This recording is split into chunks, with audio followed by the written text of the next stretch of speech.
Meus irmãos, eu quero ler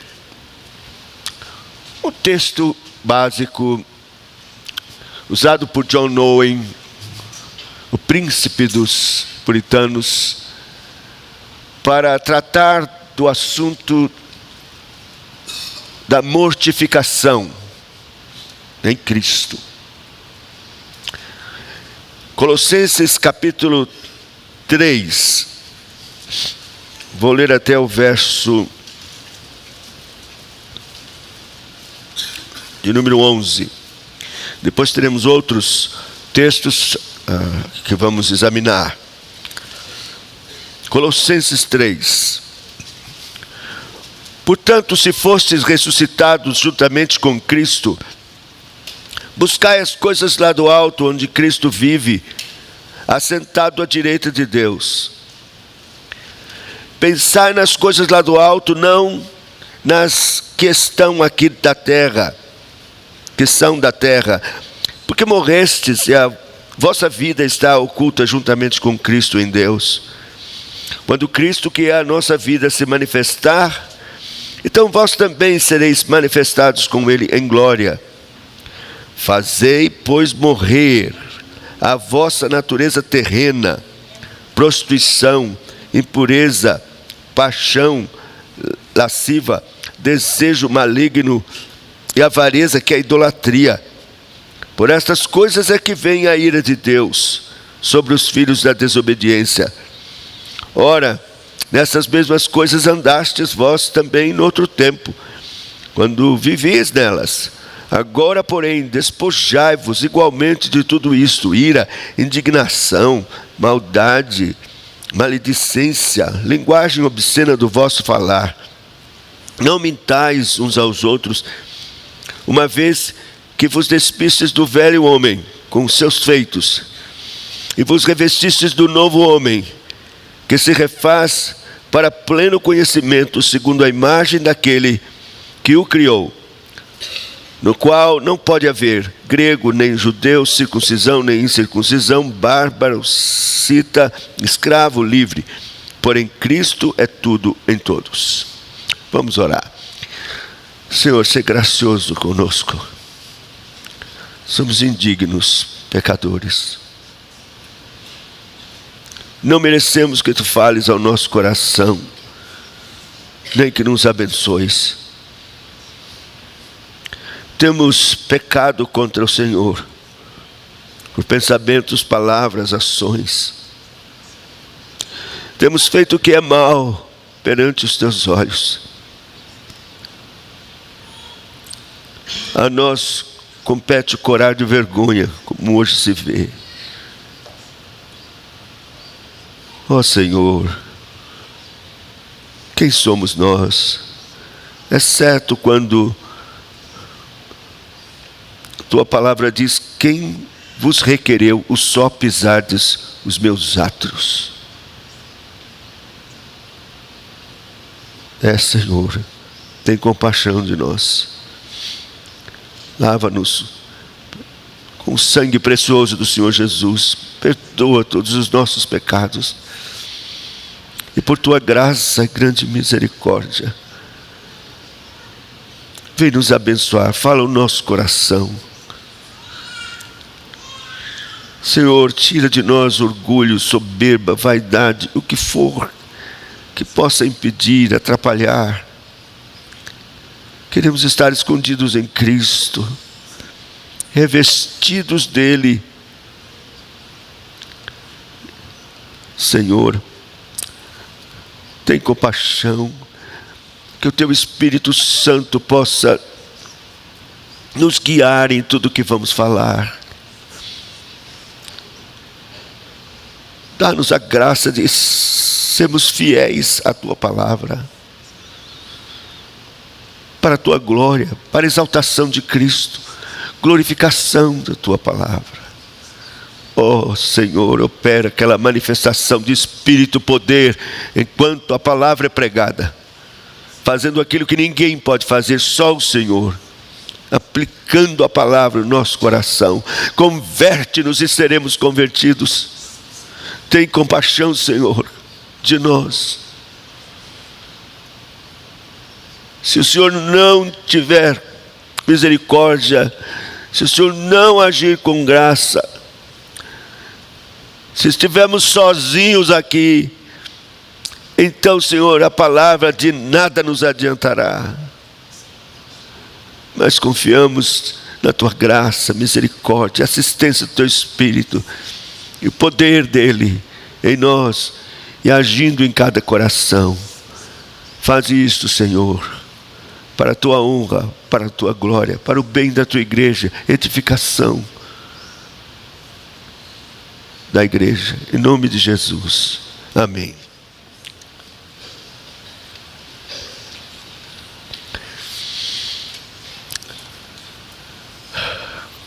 O movimento de contra-reforma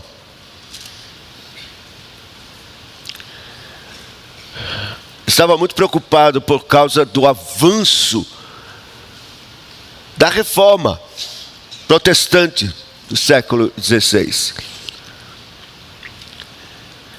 E eles então queriam alguém para defender a fé católica contra os protestantes. E eles então procuraram e encontraram um gênio da época, grande pensador, filósofo católico,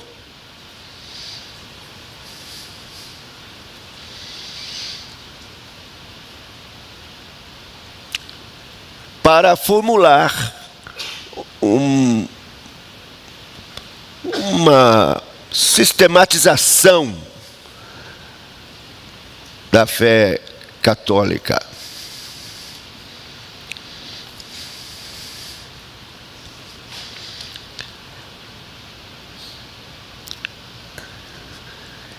E então ele estabeleceu a seguinte proposição: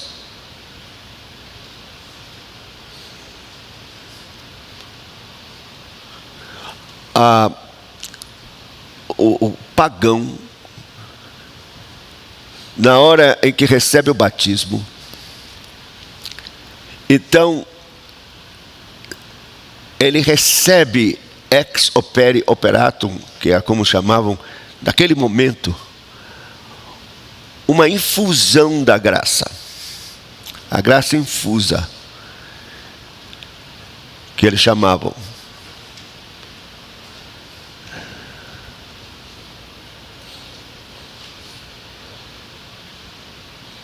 E aí, essa graça infusa iria ajudar o pecador, agora batizado, cristão, a fazer boas obras, obras meritórias. Para ser um bom cristão,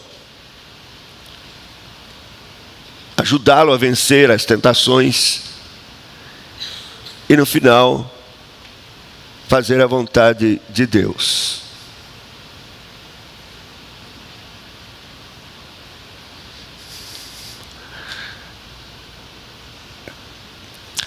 Calvino, então, ouvindo e lendo sobre isso, respondeu e disse: não, isto está longe da verdade que a palavra de Deus ensina. A vida cristã não é um esforço humano ajudado por Deus. E muita gente pensa que é assim mesmo, até hoje, dentro das igrejas, que eles recebem uma graça, e agora eles é que têm que batalhar e lutar, e Deus vai ajudar para ser um bom cristão ou vencer o pecado e a carne.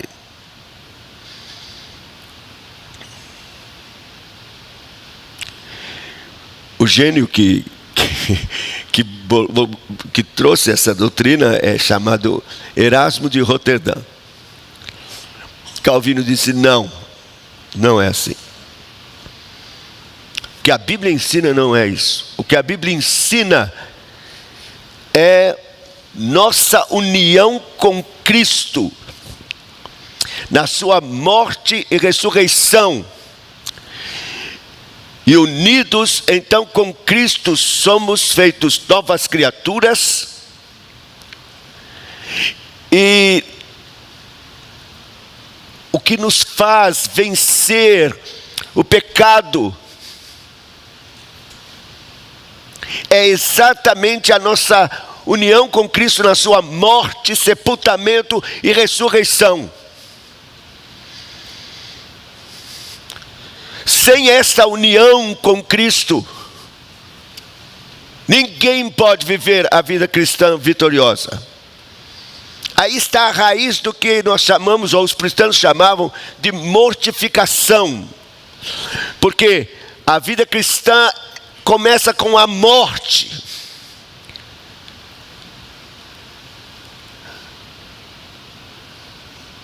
Com Cristo. E continua com a morte. Com Cristo. Todos os dias. Então é isso que nós queremos mostrar como pano de fundo, base para esta doutrina tão maravilhosa chamada de mortificação de pecados.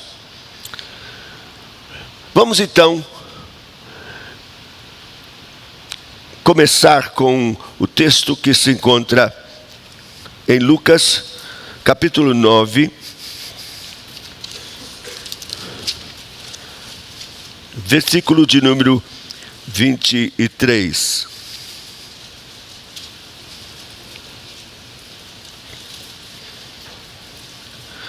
Dizia a todos: se alguém quer vir após mim, a si mesmo se negue, dia a dia, tome a sua cruz e siga-me. Pois quem quiser salvar a sua vida, perdê-la-á. Quem perder a vida por minha causa, esse a salvará.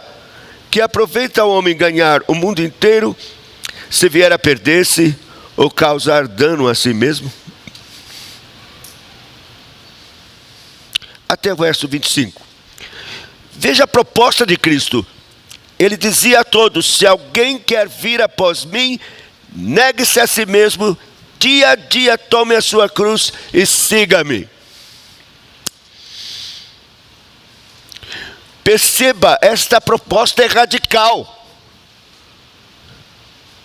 Nunca ninguém antes ou depois fez qualquer proposta como líder religioso para os seus seguidores, dizendo: só serve se você morrer, perder tudo, negar-se a si mesmo e morrer. Porque, meus irmãos, tomar a cruz é morrer. Alguns pregadores falam apenas como sofrimento. Você tem que aceitar os problemas que você tem, dificuldades e tal, e carregar essa cruz, sofrimento. Não, prioritariamente, a cruz é símbolo de morte, é para morrer. O que Jesus está propondo aqui, tomar a cruz para que você morra. Renuncie-se a si mesmo, a sua vida, seus planos, seus propósitos, seus ideais, sonhos. Acabou. Agora, não há mais, não pode haver mais seus planos, seus ideais. Mas os planos de Deus, os ideais de Deus, o que Deus tem para você, a sua vida agora só tem sentido se for para Cristo.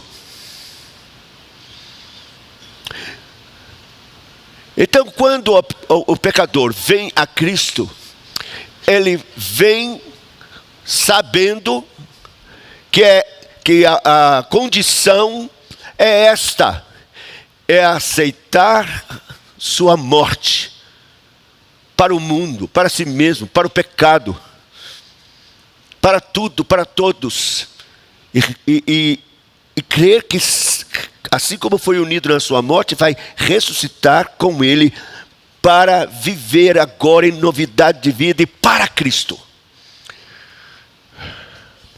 Bem, como é que isso acontece? Bem, primeiro, você tem que entender que a morte do Senhor Jesus Cristo não foi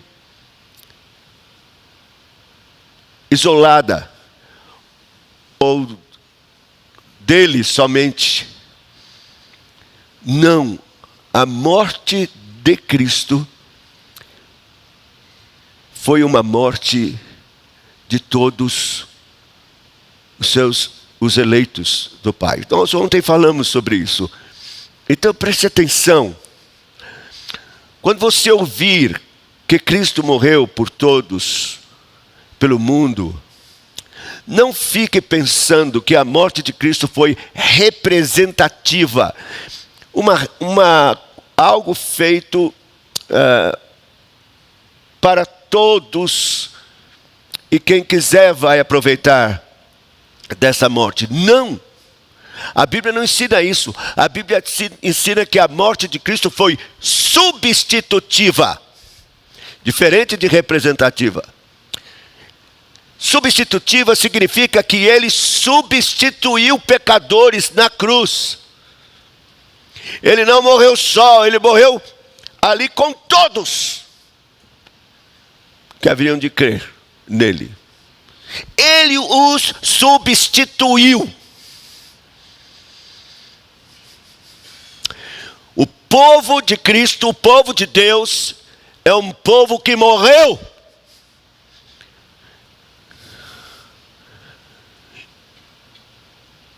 E agora vivem para Ele. Vamos abrir agora em João, Evangelho de João,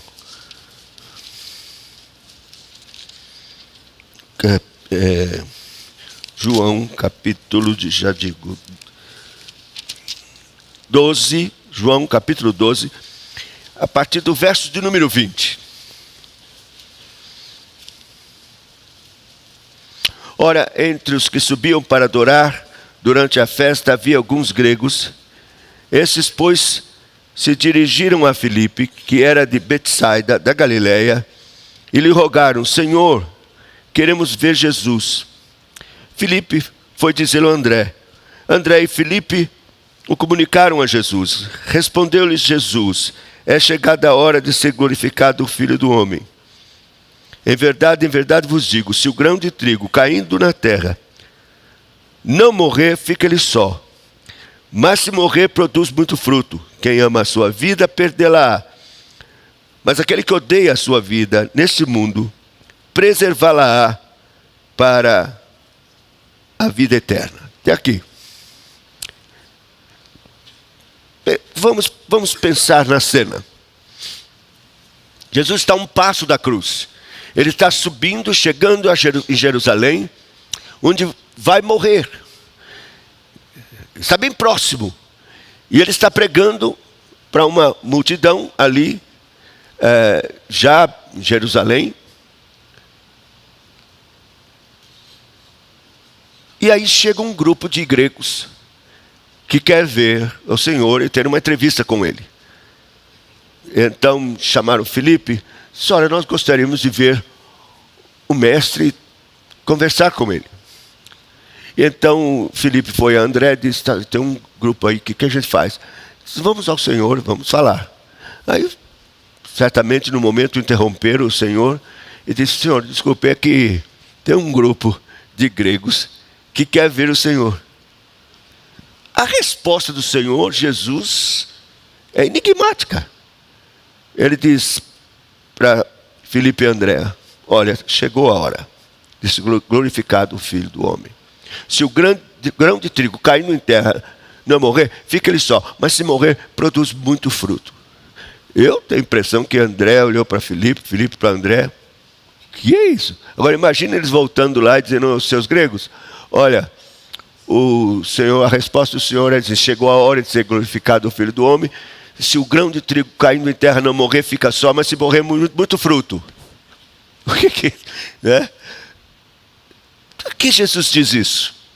Então os estudiosos, intérpretes das Escrituras, dizem o seguinte, e eu concordo: Estes gregos eram prosélitos.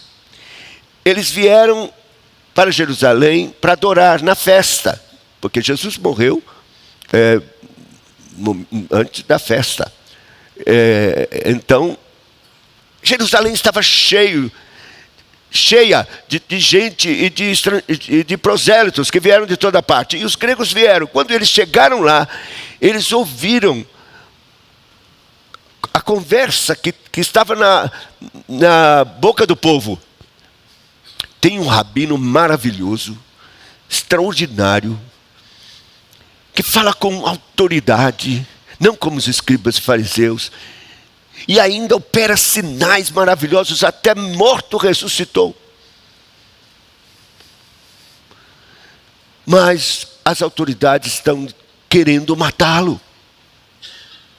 Os gregos ouviram isso, ficaram maravilhados pelo fato de haver um rabino assim, e fizeram um acordo: vamos convidá-lo para ser nosso rabino lá na Grécia.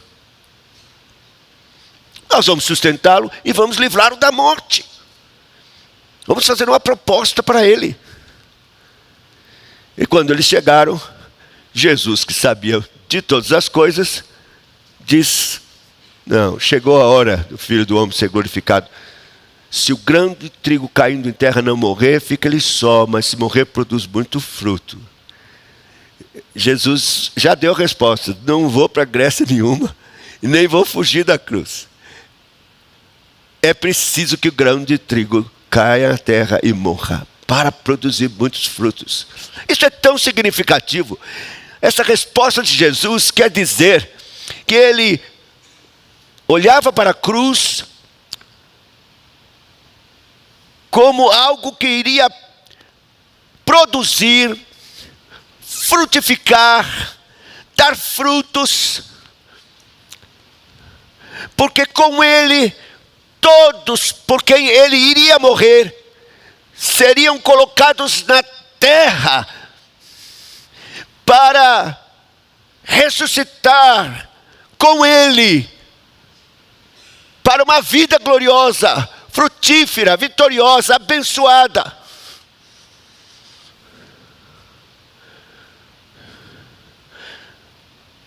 E que esta ação na cruz, que ele faria não sozinho, mas com todos os que haveriam de crer, suas ovelhas, iria redundar num poder glorioso para subjugar o pecado, mortificá-lo, matá-lo, a fim de que possamos viver em santidade.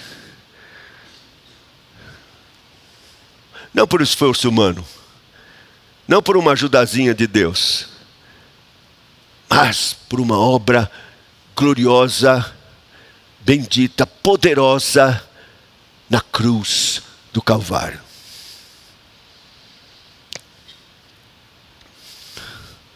Nós podemos entender melhor isso se abrirmos em Romanos, no capítulo 6.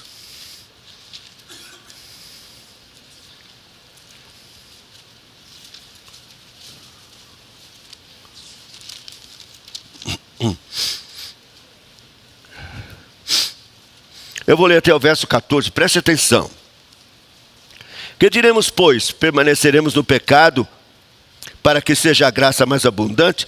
De modo nenhum. Como viveremos ainda no pecado? Nós os que para ele, o pecado, morremos? Ou porventura ignorais que todos nós que fomos batizados em Cristo Jesus, fomos batizados na sua morte? Fomos, pois, sepultados com ele na morte pelo batismo, para que como Cristo foi ressuscitado dentre os mortos, pela glória do Pai, assim também andemos nós em novidade de vida. Porque se fomos unidos com ele na semelhança da sua morte, certamente o seremos também na semelhança da sua ressurreição. Sabendo isto, que foi crucificado com ele o nosso velho homem, para que o corpo do pecado seja destruído e não sirvamos o pecado como escravos. Porquanto quem morreu está justificado do pecado. Ora, se já morremos com Cristo, cremos que também com ele viveremos, sabedores de que, havendo Cristo ressuscitado dentre os mortos, já não morre. A morte já não tem domínio sobre ele. Pois quanto a ter morrido, de uma vez para sempre morreu para o pecado, mas quanto a viver, vive para Deus.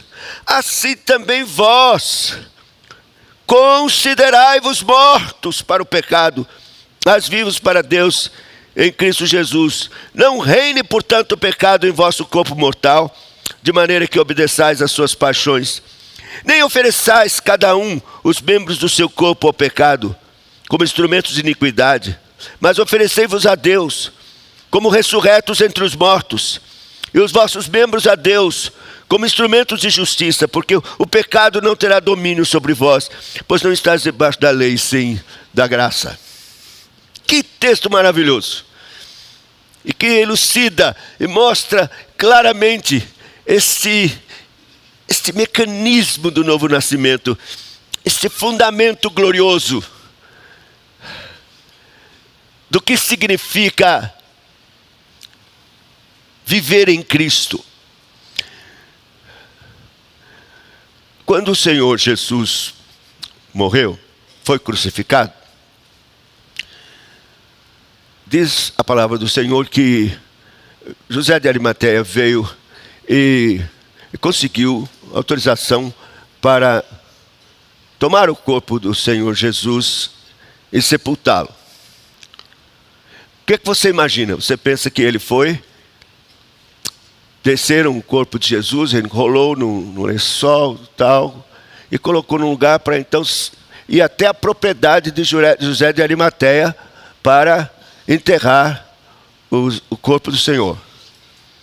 Um lugar longe, onde seria a propriedade de José de Arimateia, que ele tinha um sepulcro novo que ninguém tinha sido colocado, e ele então resolveu colocar o Senhor lá. A gente pensa que é em algum lugar por aí, então não muito longe, mas em Jerusalém. Certo? Errado. A propriedade de José de Arimateia era no mesmo monte onde Cristo havia sido crucificado. Veja, João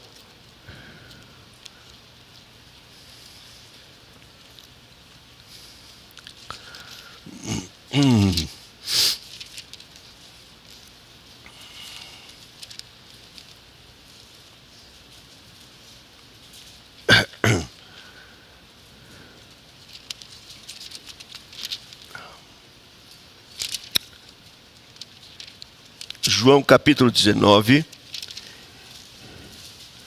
no verso de número 40, 41, 42. Vou começar do 40. João 19, 40. Tomaram, pois, o corpo de Jesus e o envolveram em lençóis com os aromas, como é de uso dentre os judeus na preparação para o sepulcro. No lugar onde Jesus fora crucificado, havia um jardim, e neste um sepulcro novo, no qual ninguém tinha sido ainda posto. Ali, pois, por causa da preparação dos judeus, por estar perto do túmulo, depositaram o corpo de Jesus. Não é uma coincidência que a propriedade, o jardim, jardim sempre quer dizer plantação de oliveira. José de Arimateia tinha a sua plantação, seu jardim de oliveira, no mesmo monte, no mesmo lugar, ali. E ali ele foi sepultado. Por que é importante isso? Porque, meus irmãos, no mesmo coração, Cristo, isso tem que acontecer. A nossa crucificação com Ele, o nosso sepultamento com Ele, no mesmo lugar, no mesmo coração, e a nossa ressurreição com Ele.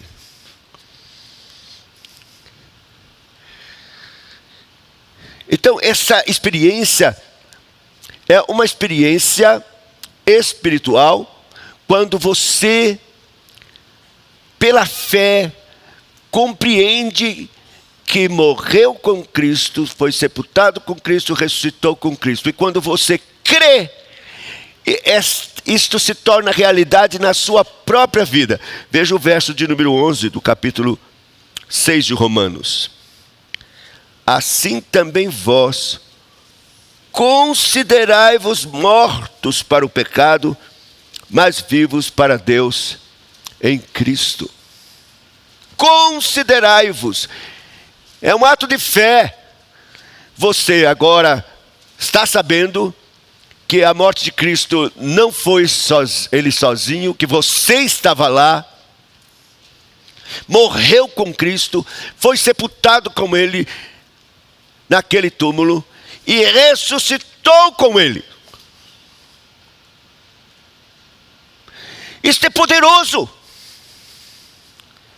Tem um poder extraordinário essa verdade, que você tem que crer e se apropriar disso e considerar-se morto para o pecado. Mortificação tem a ver com você crendo nesta verdade basilar.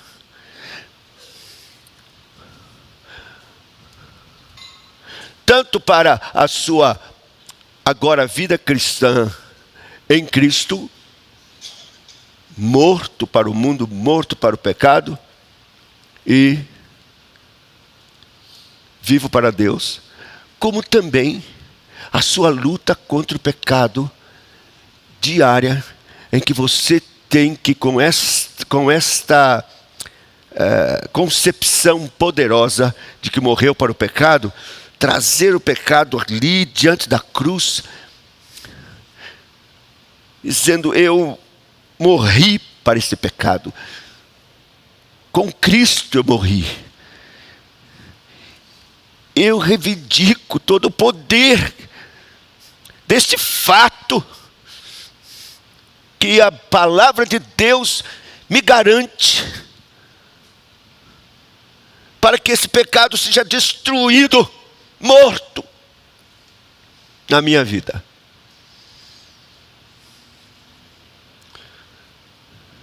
Porque Cristo morreu de uma vez para o pecado, mas quanto a viver, vive para Deus, e assim você.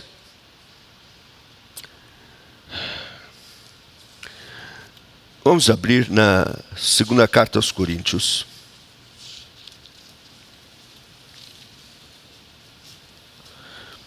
Capítulo 4.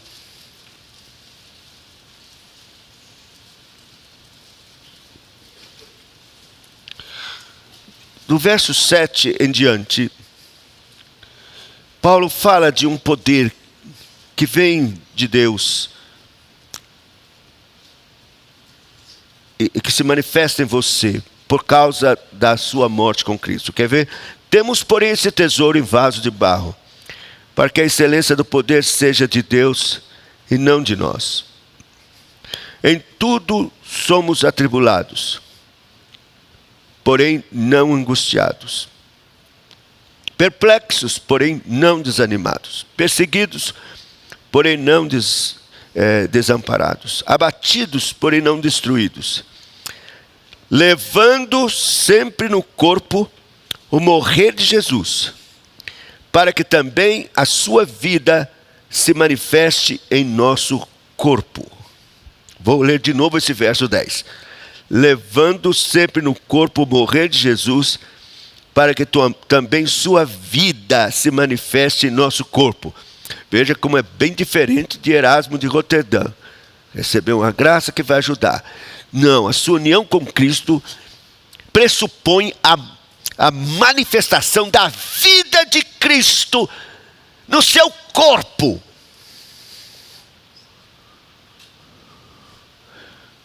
É bem diferente. O ponto de você dizer: já não sou eu quem vive, é Cristo que vive em mim. Então não pode ser coisa pequena, não pode ser levanta aqui, cai acolá. Não pode ser uma vida cristã medíocre, que se arrasta espiritualmente. Não pode ser uma vida carnal, de prática de pecado. Não pode ser uma vida inexpressiva quanto ao testemunho e a manifestação da glória de Deus na sua vida, em tudo que você faz. Não, se a vida de Cristo se manifestar na sua carne.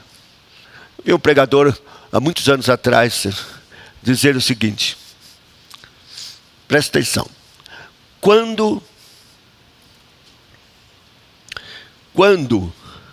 a sua vontade cruza com a vontade de Deus,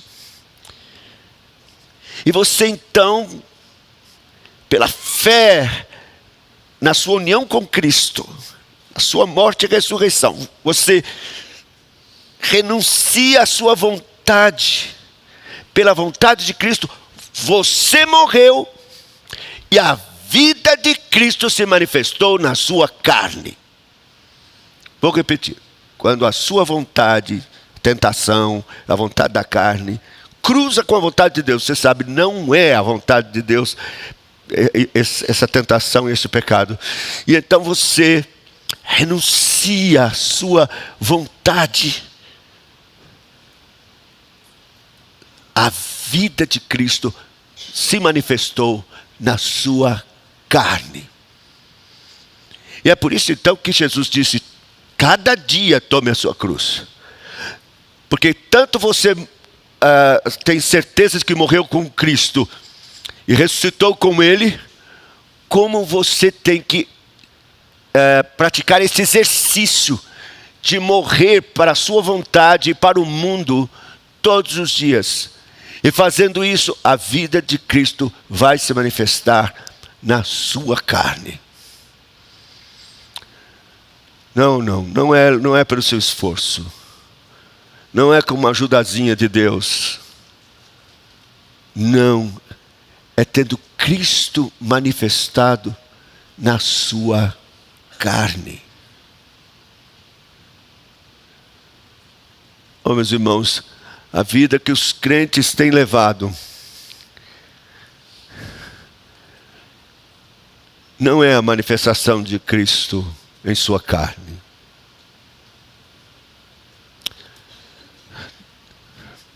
Não é.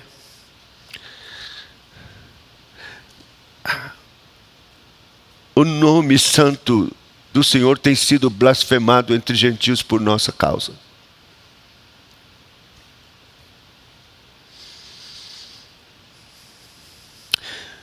Hoje, a palavra crente é desprezível e é desprezada. É alcunha de ridículo.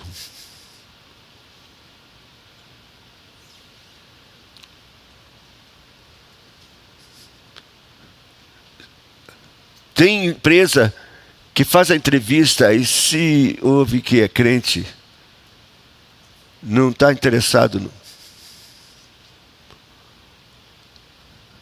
Porque vai ser a pessoa relapsa, que chega atrasada, que faz corpo mole,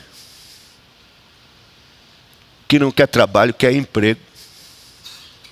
É gente que dá cheque sem fundo, que está todo enrolado. As pessoas não confiam mais. Não há mais uma honra no nome de cristão, porque temos desonrado este nome com nossa vida religiosa, mas cheia de prática de pecados. Às vezes eu ouço empresários dizerem assim, é tão difícil, pastor, é uma carga tributária injusta, se eu for pagar todos os impostos, eu tenho que fechar. Dá vontade de eu dizer, por que você não fecha, infeliz? Por que você não morre? Por que os cristãos no passado não negavam a Cristo? Perdiam suas vidas, eram mortos. Mas nós não podemos, nossa geração não pode. Então, não morreu. As pessoas estão vivas da Silva. Elas têm o título e o rótulo de cristão, mas não morreram. Porque, querido, morrer dói. É renúncia. Sabe o que acontece em geral? As pessoas se decidem, querem tudo que promete, não é? Vida eterna, paz, Deus vai lhe ajudar, vai fazer prosperar, tal. Então as pessoas querem. Só que no caminho de ir a Cristo, o diabo chega para ela e diz assim: rapaz, não precisa ir para a cruz e morrer não. Se você quiser, eu faço de você um crentão. Aí, como? Entra aqui no meu camarim, eu vou dar uma guaribada, não sei se existe essa palavra, vou dar uma guaribada aqui em você, você sai crente. E o cara então, daqui a pouco ele sai crentão, paz do Senhor, tal, crentão.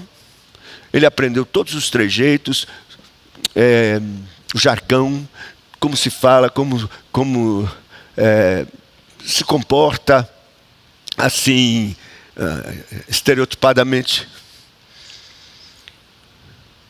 Daqui a pouco vem o diabo dar uma rasteira, aí ele cai. Que foi isso? O diabo, não, a vida cristã é assim mesmo. Você vai caindo, levantando, caindo. Todo mundo é assim.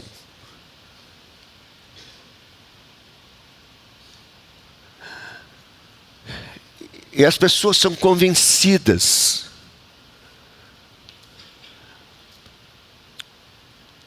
É uma vida cristã de arremedos, mentirosa. É por isso que quando lemos a Bíblia e ouvimos do testemunho daqueles crentes da igreja primitiva, nós nos sentimos tão longe, tão distantes. Era um coração e a alma dos que criam, e havia neles abundante graça. Repartiam o pão com alegria, não havia entre eles nenhum necessitado.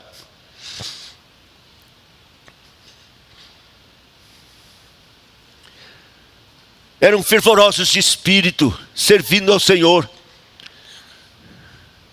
caindo na simpatia de todo o povo, e a igreja crescia. E a vida de Cristo era manifesta na vida deles, do povo, da igreja. Eram perseguidos, mortos nas feras, a espada, queimados vivos, mas não negaram o nome do Senhor até a morte.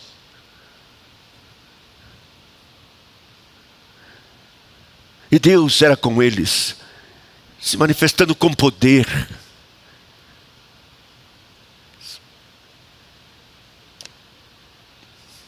Parece a história da carochinha. Porque não vemos isso. Não é assim. Nós temos um povo religioso que bate o ponto domingo, vem à igreja, faz contribuição, e depois vai para a semana, nem se lembra que é crente. Não há uma vida fervorosa, não é a vida de Cristo neles, não é. São vencidos pelo pecado.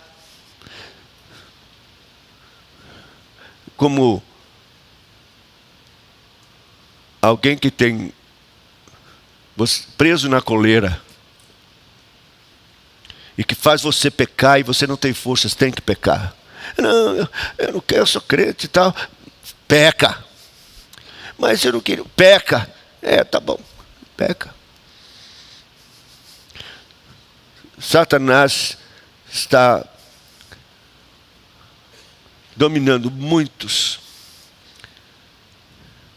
e os convenceu de que são crentes, mas nunca nasceram de novo, porque o novo nascimento, a nova vida, é a vida que nasce da morte. Meus irmãos, morrer é fazer uma entrega total. É desistir de si mesmo, dos seus planos, dos seus sonhos, de sua vida, e entregar-se aos pés do Senhor para morrer. E então viver agora para Deus. Veja 2 Coríntios capítulo 5. Nós tivemos a oportunidade de ler já ontem, mas vamos ler de novo.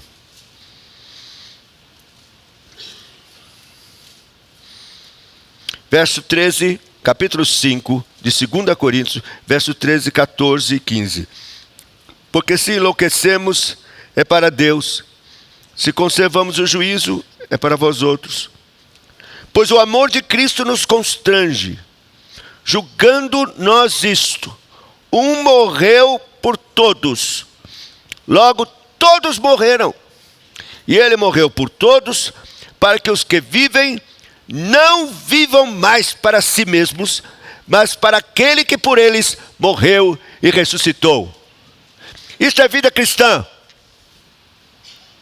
Não é ser religioso. Não é aderir ao cristianismo. É novo nascimento. É vida de alguém que abriu mão de tudo e se entregou a Cristo, morreu com Ele, assumiu esta morte, ressuscitou com Ele para viver para Ele.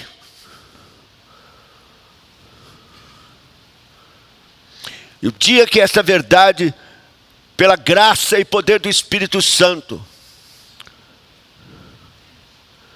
for algo claro na vida dos que se chamam crentes em Jesus, e houver um confronto, um exame de si mesmo, se realmente está na fé, e então, pela graça, pelo poder de Deus, reconhecer isso e considerar-se morto para o pecado, vivos para Deus pela fé, então a vida de Cristo irá se manifestar na carne, na nossa carne, de uma forma gloriosa. O capítulo 8 de Romanos é a ilustração clara. Romanos capítulo 8, de como esta manifestação de Cristo em nossa carne se dá. O capítulo 8 é o capítulo da vitória. É o capítulo da vida abundante em Cristo. Capítulo 6, ele estabelece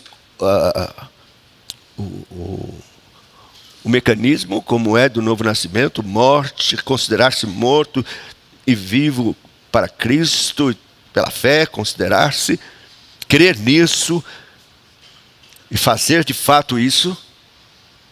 O capítulo 7, ele mostra que ninguém pense que fazendo isso já acabou, agora você não peca mais, e você facilmente, agora, quer dizer, não vai mais ter dificuldade com o pecado. Capítulo 7, não. Desventurado o homem que sou, quem me livrará do corpo desta morte? Quer dizer, o pecado está em nós. A nossa natureza corrupta está ligada ao nosso corpo. O apóstolo diz, no meu corpo não existe bem nenhum. E ela só será julgada no sepulcro. Nós vamos lutar contra a nossa natureza pecaminosa até o fim. Só que agora nós sabemos como. Elevar a nossa velha natureza e nossos problemas, tentações e pecados ao pé da cruz, onde está a fonte poderosa para consumir este pecado E você experimentar a vitória no sangue poderoso de Cristo e na cruz de Cristo. Mas vamos ao capítulo 8. Veja, ele diz assim: agora, pois, nenhuma condenação há para os que estão em Cristo Jesus, porque a lei do Espírito da vida, em Cristo Jesus, te livrou da lei do pecado e da morte. Porquanto o que fora impossível à lei, no que estava enferma pela carne, isso fez Deus, enviando o seu próprio Filho em semelhança de carne pecaminosa, no tocante ao pecado, e com efeito condenou Deus na carne o pecado. Até aqui. O que quer dizer lei do Espírito da vida em Cristo Jesus te livrou da lei do pecado e da morte? Vamos ilustrar com duas leis que nós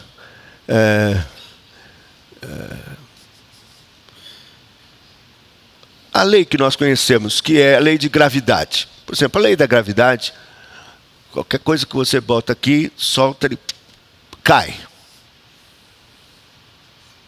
É uma força chamada lei da gravidade. E nós poderíamos identificar isso com a lei do pecado e da morte. A lei do pecado e da morte é igual à lei da gravidade, bota você para baixo. Aí você tenta, como por exemplo os que estavam sonhando em voar, não sei se você já viu os filminhos antigos de um camarada que botou uma asa e soltou do barranco para ver se voava e caiu lá. Eles tentando vencer a lei da gravidade, não conseguia. Mas você olha e vê um pássaro. Vamos pensar o pardal. Você está em todo lugar e você conhece bem. O pardal voa sem problemas. Parece que não tem lei da gravidade. Você não vê nenhum pardal no telhado querendo ir para o outro, fazendo esforço, não. Ele voa e vai para lá.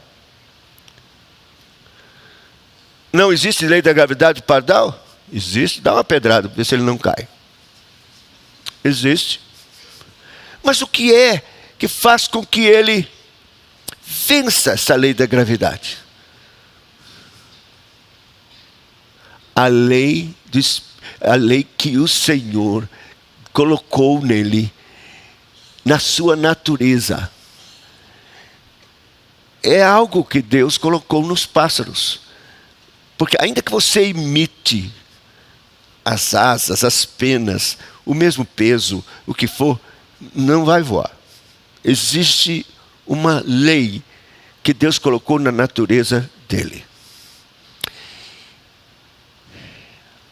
Que para nós que queremos voar espiritualmente, chama-se lei do Espírito da vida. Em Cristo Jesus. O que é impossível à lei, às obras, porque está enfermo pela carne e não pode fazer voar. Deus enviando o seu próprio Filho em semelhança da carne pecaminosa, no tocante ao pecado, com efeito condenou Deus na carne o pecado. Ele nos concedeu esse princípio da lei do Espírito da vida para voarmos. De modo que a vida cristã, que nasce da morte, e que é unida à morte de Cristo e à sua ressurreição, não é um esforço da carne. Eu me lembro de um pastor na igreja lá da Bahia. Quando eu cheguei, ele já havia saído de lá, mas me contava as histórias dele. E uma das histórias é que existia um jovem na igreja,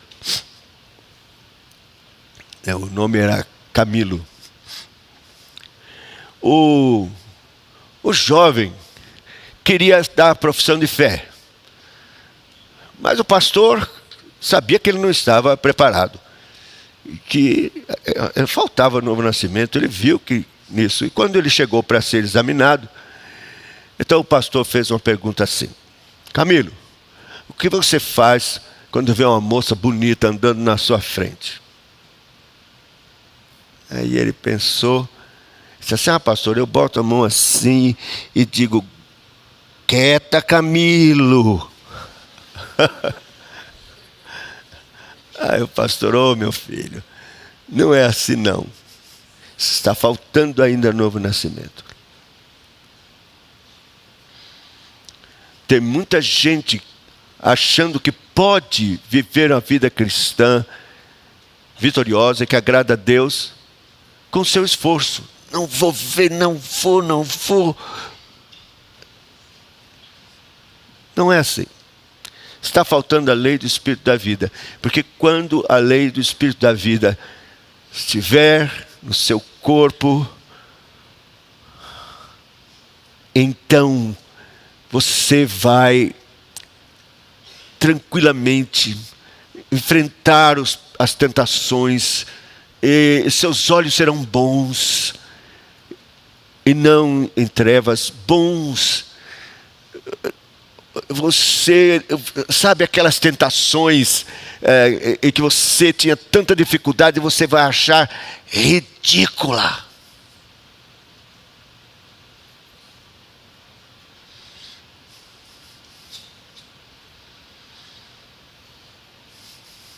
Ridícula.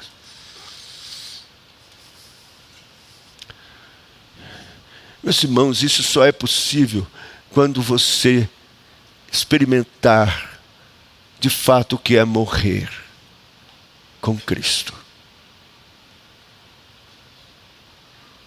Claro que você vai ter tentações, pecados, e até vai cair em alguns. Mas é muito diferente. Quando alguém verdadeiramente nasceu de novo, o pecado é um acidente na sua vida e não uma norma. Como alguém já disse, o pecado será como um acidente de trem. Se você é nascido de novo. É raro acontecer. Mas, se não, é ele chegando na estação na hora certa.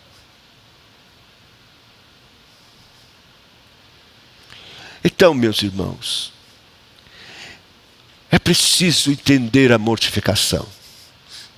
A mortificação do pecado diária que você vai trazer está ligada à sua morte, de uma vez por todas, por Cristo, com Cristo, na cruz, e ligado à sua ressurreição.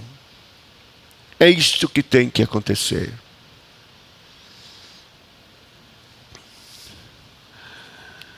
Então eu queria encerrar considerando algumas coisas agora práticas e aplicadas. Primeira, você precisa reconhecer seu pecado, que ainda não nasceu de novo, se de fato não nasceu. Eu sei que não é fácil. Mas se você é tocado pela palavra de Deus, e examina seu coração, e percebe que, de fato, há práticas de pecado, ela está dominando você. O diabo lhe tem na coleira. Ele ordena e você peca. E você não está conseguindo vitórias. Se você é um eleito de Deus nesta situação, você está angustiado. Tem que estar.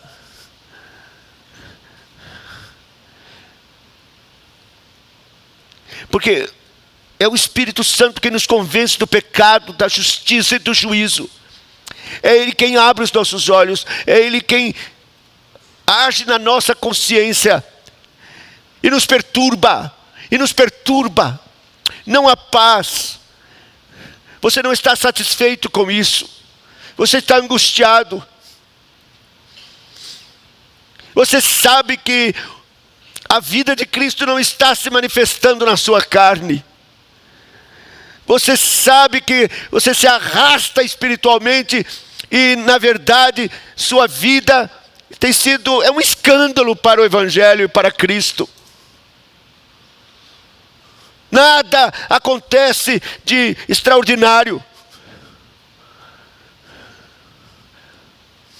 Não há diferença entre você e alguém do mundo. Você está preso ao mundo, às coisas do mundo.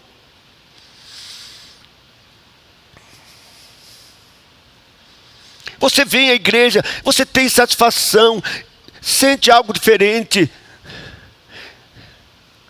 Mas fica nisso, volta e vive uma semana de fracasso.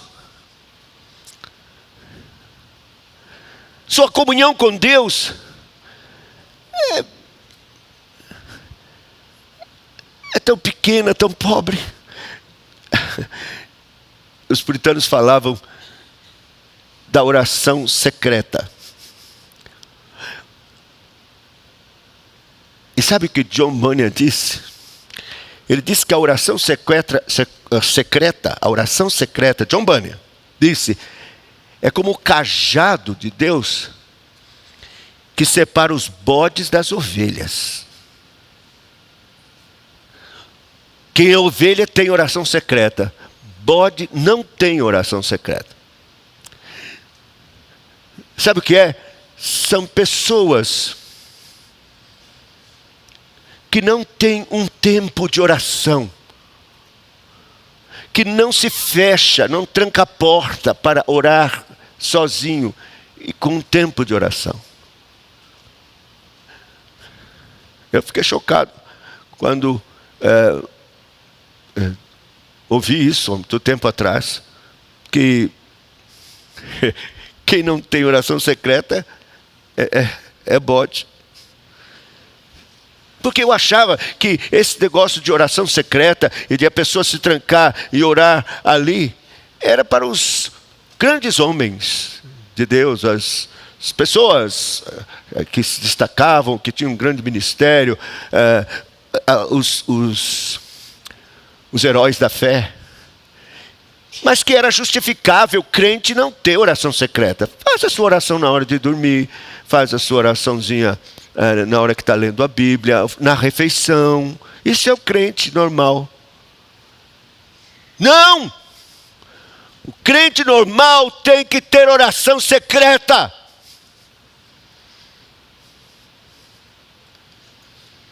Tem que ter prazer de ter comunhão com Deus. E que tem tempo para dizer: Senhor, eu te amo. Senhor, eu te quero. Senhor, enche-me de ti, do teu amor.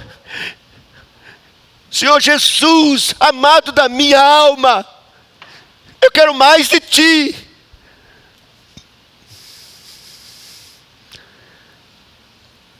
Quero que a tua vida se manifeste na minha carne e que as pessoas vejam Cristo em mim e glorifiquem o teu nome. Eu quero ter mais vitória, Senhor, pela tua cruz, pela minha união contigo, contra o pecado, contra o mundo, contra Satanás.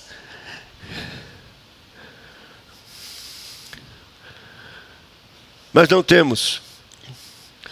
Nossa vida é tão corrida. É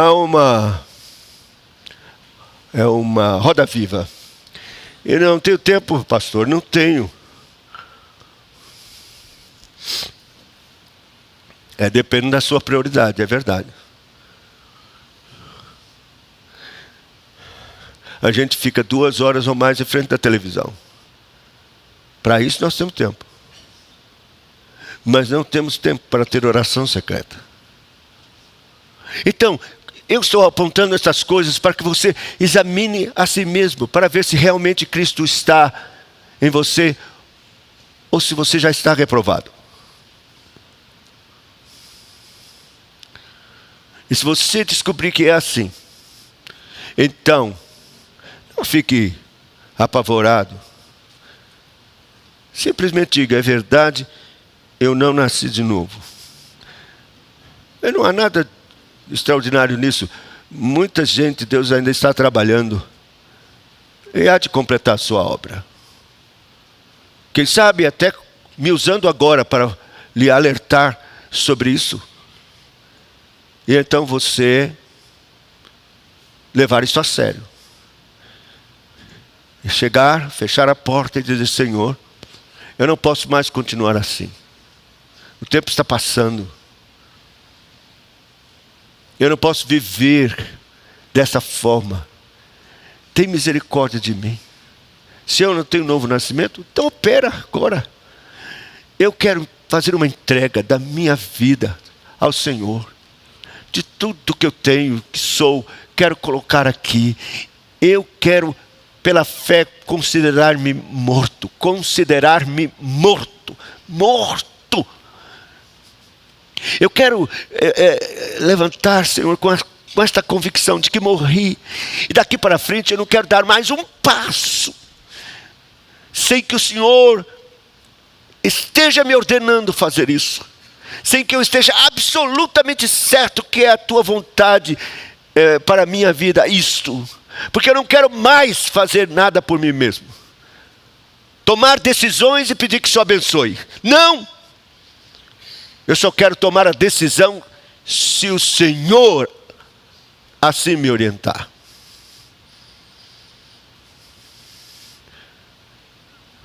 Dá-me, Senhor, fé para crer e considerar-me morto para o pecado, vivo para Deus.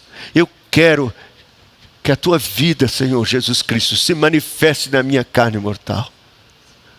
Eu quero crer no poder da sua ressurreição, que assim como o Senhor não morreu sozinho, eu morri lá com o Senhor, também o Senhor não ressuscitou sozinho, eu ressuscitei com o Senhor.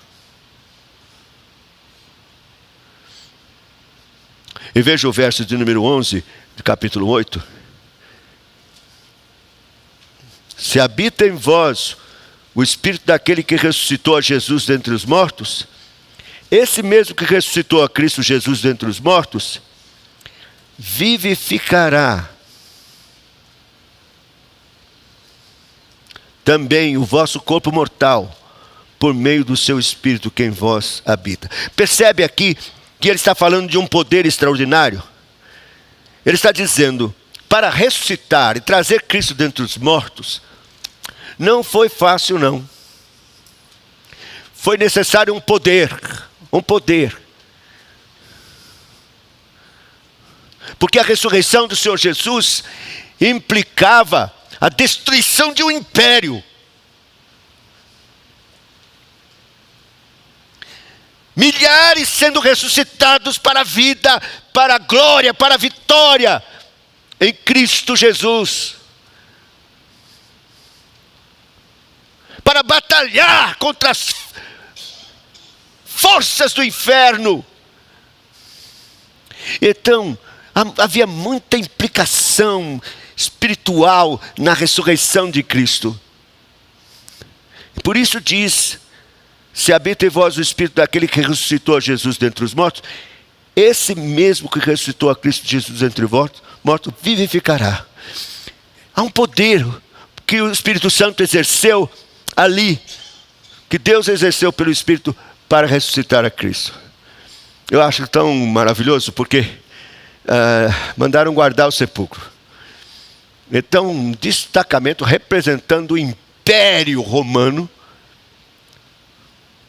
tomou posição diante do túmulo. Suas lanças, seus escudos, as insígnias do Império Romano estavam ali para guardar o sepulcro. A força maior da terra, constituída pelos homens, este império, que descrito por Daniel é uma coisa impressionante, aquela besta de ferro, guardando o sepulcro. De repente, ao raiar do dia, a terra tremeu, a pedra rolou, e Cristo sai redivivo. Os guardas tremeram, saíram espavoridos, largando tudo, sumiram, párvidos, como cera, aterrorizados.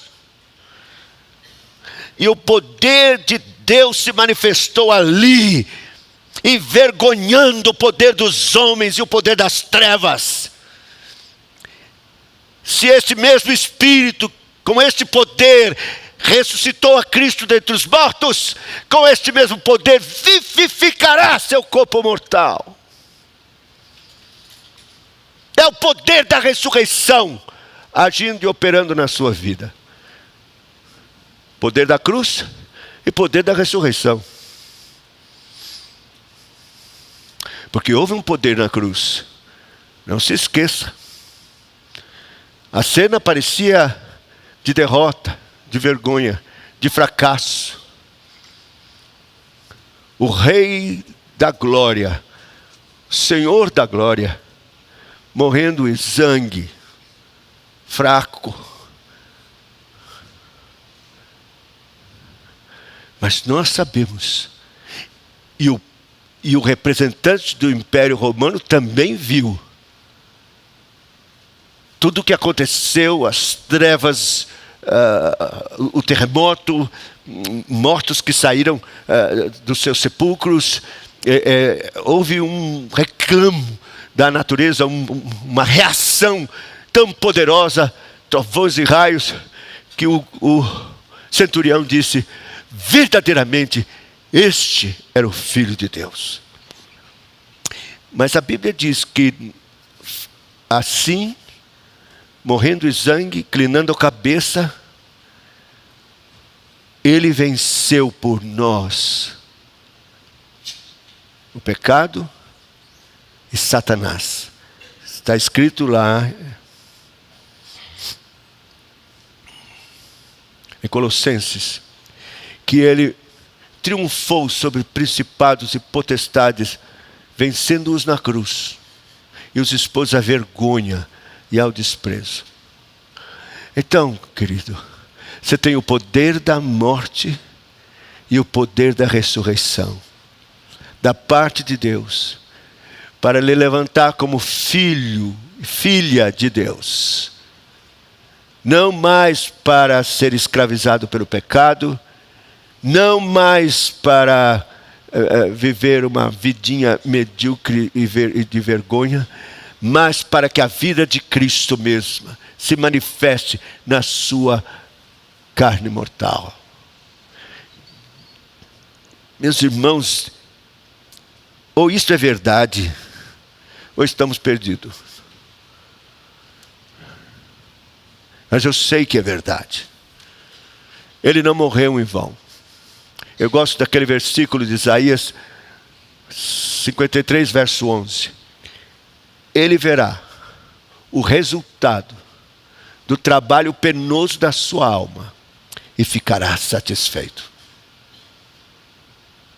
Se o resultado do trabalho penoso da alma do Senhor não for algo glorioso, vitorioso, se o trabalho penoso da alma do Senhor, o resultado é essa vergonha, essa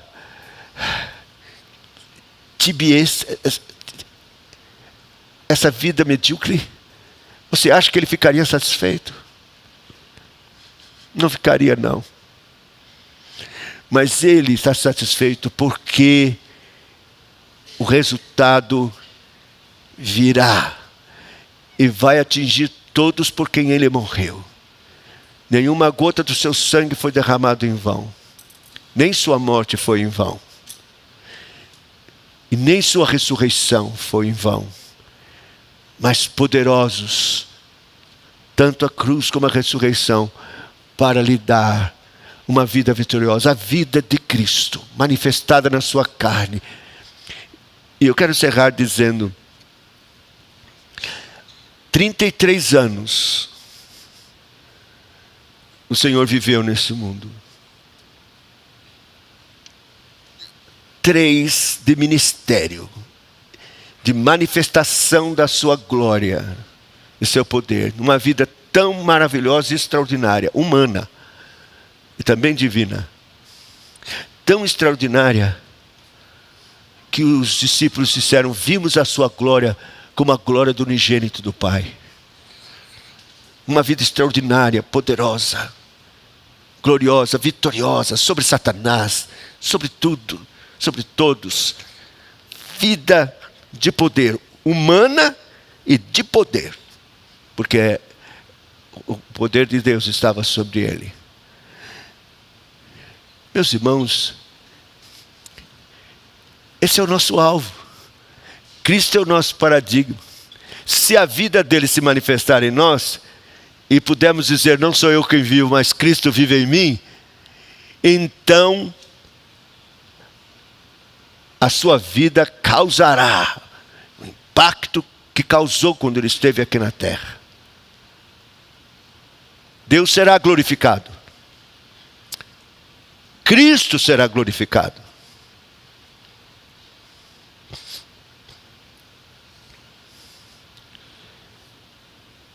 Essa é a vocação que temos de Deus. Basta morrermos. Eu sei que dói.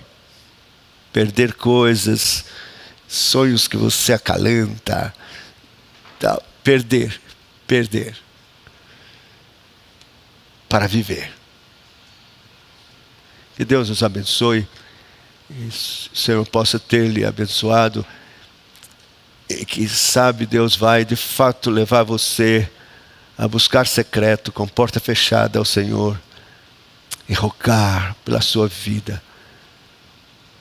Porque eu digo a você, não é só a tristeza de não ver a vida de Jesus maravilhosa se manifestar em nossa carne, na igreja. O triste é saber que pessoas estão enganadas, pensando que são nascidas de novo, estão vivendo a sua vida de pecado, e vão ter que ouvir naquele dia, apartai-vos de mim, nunca vos conheci, vós que praticais a iniquidade. Crentes, viu? Crentes. Eu vou lhe dizer,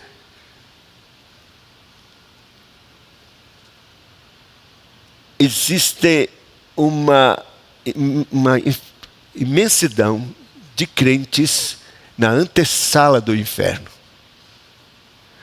prontos para serem lançados a qualquer momento no inferno, chamando Senhor, Senhor, curando enfermos, profetizando, fazendo tudo isso, mas praticando a iniquidade. Não vos conheço, apartai-vos de mim. Que Deus tenha misericórdia de nós e nos conceda a graça de que a vida de Cristo, o fruto do Espírito, se manifeste na nossa carne. Sejamos conhecidos como verdadeiros filhos de Deus. Que Deus, Senhor, por sua graça, nos abençoe. Amém.